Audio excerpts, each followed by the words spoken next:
In the famous disaster of the Titanic there lies a forgotten figure hidden away by history for a full 100 years. His name was Alphonse Tiani, the only black passenger aboard the legendary liner, a highly educated professional engineer of remarkable intellect and gentle character. Tonight we brush aside the thick mist of buried history to witness how he stepped onto this fateful death-bound voyage for the sake of his beloved family amid an era steeped in deep-rooted prejudice. Sit close beside the softly flickering glow of the hearth and listen to this quiet, tender tale of noble sacrifice, unshakable dignity and quiet inner light. 100 years ago the mighty Titanic sank into the dark ocean depths, carrying away the hopeful dreams and quiet futures of countless souls, and Alphonse Tiani was one among them, bound by the rigid racial division and social prejudice of his time. His true identity and touching story remained buried in obscurity for decades before being rediscovered and acknowledged by the modern world. He could have settled into a steady, ordinary life far from risk and uncertainty, yet he chose to board this grand luxurious liner heading toward an unknown distant future. Close your eyes and follow this calm, unhurried narration to feel the resilient, profound human grace he embodied in the face of overwhelming disaster. You may be familiar with the legendary romantic tale of Rose and Jack from the Titanic, yet you may never have known the genuine quiet life of Alphonse Tiani. He was a devoted father, a loyal husband, and one of the most graceful, noble victims aboard the ship that claimed to be unsinkable. His life story holds no dramatic outbursts, no loud, desperate cries, only silent, steady responsibility and quiet resolve when facing the unyielding tide of fate. May the soft, gentle rhythm of this narrative accompany Alphonse's noble dignity and guide you into a peaceful, untroubled night of slumber. In the catastrophic sinking of the so-called unsinkable Titanic, most passenger names were carved solemnly upon cold stone memorials, yet within the long glamorous passenger list of the magnificent liner one name was deliberately and indifferently erased and overlooked. For nearly a century Alphonse Tiani stood alone as the only black traveler on board, and also a rare distinguished guest booked in the second-class cabin at a time when the elite high society was universally believed to belong only to those of fair skin. He sat quietly in the refined lounges reserved for first-class guests, carrying poise, refinement and quiet dignity in every gesture. Tonight, accompanied by the soft dancing light of the burning hearth, we follow this gentle, memorable tale and walk deep into the untold true life of this extraordinary man. We shall witness how he maintained elegant composure beneath the curious stares of surrounding passengers, and how he calmly protected and settled his wife and children as disaster loomed overhead. Most importantly, we seek the lingering question that has puzzled historians for generations: what exactly did this uniquely positioned man endure throughout that fateful night aboard a ship ruled by strict class division and deep racial prejudice? Settle into your most comfortable, relaxed posture now and let your thoughts drift back across the rolling waves to the quiet, bitter month of April in 1912.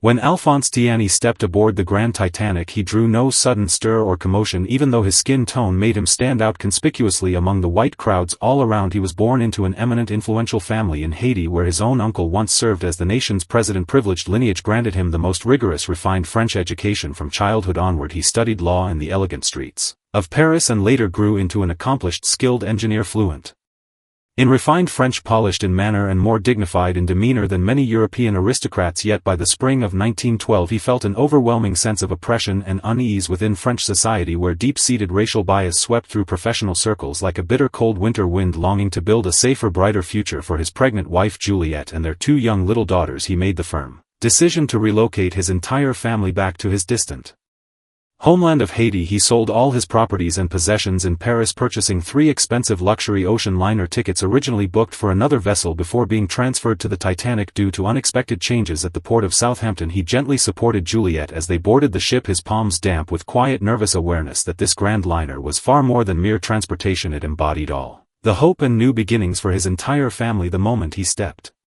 into the cabin filled with rich teakwood fragrance and shimmering crystal chandeliers, every whispered conversation around him fell silent. For a brief moment fellow passengers watched him with subtle, curious, judgmental gazes, yet Alphonse simply nodded politely, guiding his wife and children calmly toward their second-class cabin. He chose to respond to the invisible cold exclusion lingering in the air with unwavering courtesy, quiet reserve and dignified silence.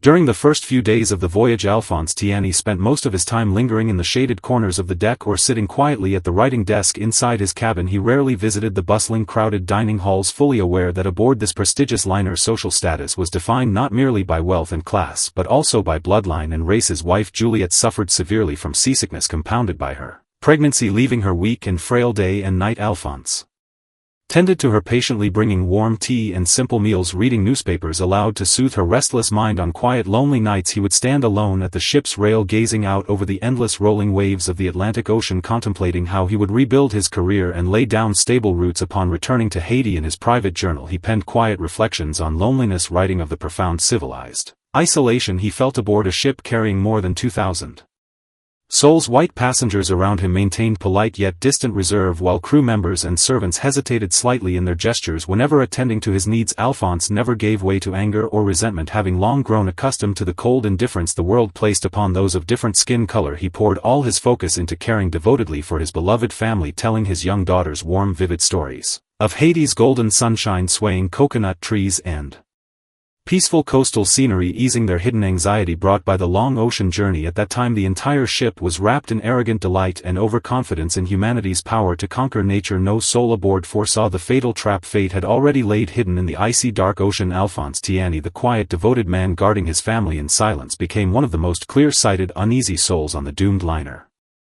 Late on the 14th of April, piercing bitter cold seeped through the ship's expensive soundproof panels, and the hull let out a heavy, slow grinding rumble that echoed through every corridor. Alphonse Tiani woke instantly, jolted, fully alert by the unfamiliar vibration, his trained engineer's intuition telling him immediately this was far more than ordinary waves lapping against the hull. He dressed neatly and carefully, taking time to straighten his tie with quiet, composed grace before gently waking Juliet and their young daughters. When they reached the open deck, confusion and mild chaos hung thick in the air. Passengers still clad in nightgowns, unable to accept the unthinkable truth that the unsinkable miracle ship could ever meet ruin. Alphonse watched crew members beginning to prepare and lower lifeboats, and in that solemn instant he faced the cruelest choice of his lifetime. As a male passenger confined to second-class quarters, he understood clearly that under the unyielding rule of women and children first, his chance of surviving the disaster was almost non-existent. Yet he never displayed a trace of panic or despair, speaking firm, comforting words in soft, fluent French to calm his trembling wife. Slipping a roll of cash securely into her pocket, he lifted each of his little daughters one by one, carefully placing them safely aboard the lifeboat, feeling the warmth of their young skin against his hands for the very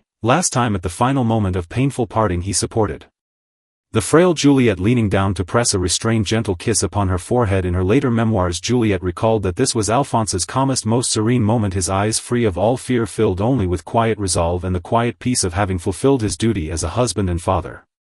As the lifeboat slowly lowered away from the grand liner, Alphonse Tiani's figure shrank gradually into a faint, distant shadow, fading against the brightly lit hull of the sinking ship. Throughout that terrifying frozen night, many passengers pushed and shoved one another in desperate fights for survival. Many screamed and collapsed into helpless despair, yet surviving witnesses later spoke of a dignified gentleman of dark complexion who moved calmly among the crowds, quietly assisting stranded women to find safe places aboard the rescue boats. As icy seawater crept steadily over the sloping deck and the solemn notes of the famous hymn drifted across the bitter night wind, Alphonse chose to remain standing quietly in the shadows. He never resorted to bribery, disguise or deceit to claim a spot on a lifeboat like certain wealthy passengers, guarding to the very end the noble self-respect of a refined French gentleman. All his life he had strived earnestly to earn recognition beyond the boundaries of race and skin color, and in his final moments he won that respect purely through the nobility of his human spirit. The deafening crash of the Titanic splitting apart swallowed every quiet sigh and whispered prayer, and Alphonse sank slowly into the dark, silent ocean depths, nearly 4,000 meters below the surface. Because of his race, early disaster reports, films and historical records completely erased his existence from public memory. He remained hidden in the quiet darkness of the ocean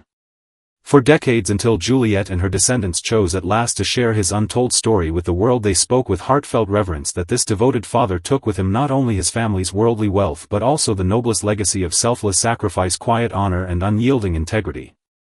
In the end, Juliet and her daughters survived the tragedy against all odds, eventually returning to live a simple, modest yet dignified life in France, and Alphonse Tiani's name has finally been restored and carved once again upon the official memorial rolls of the Titanic. Answering the quiet question raised at the opening of our tale, what did he endure aboard that ship filled with deep prejudice and rigid class division? He walked through a profound inner journey from quiet isolation to complete spiritual fulfillment, proving in the face of ultimate disaster that skin color never defines the true height and nobility of the human soul. In this fast-paced, restless modern world, Alphonse's silent, unshakable dignity shines like a faint, steady star glimmering softly over the dark ocean. That fateful night, gentle yet unbreakable when you feel weighed down by unfair circumstances, lonely uncertainty or trivial troubles in daily life. Pause to remember the father who stood calmly straightening his Tie upon the frozen sinking deck he reminds us that even when fate is set to bring us down we always hold the power to choose with what grace, poise and inner dignity we bid farewell to the world. Wrapped in this quiet unhurried tale that lingers softly in your mind, may you find your own lasting calm and gentle composure amid life's uncertainties. The hearth fire dims low and soft starlight spills peacefully outside your window. Let Alphonse's quiet, noble story guard your peace and rest tonight.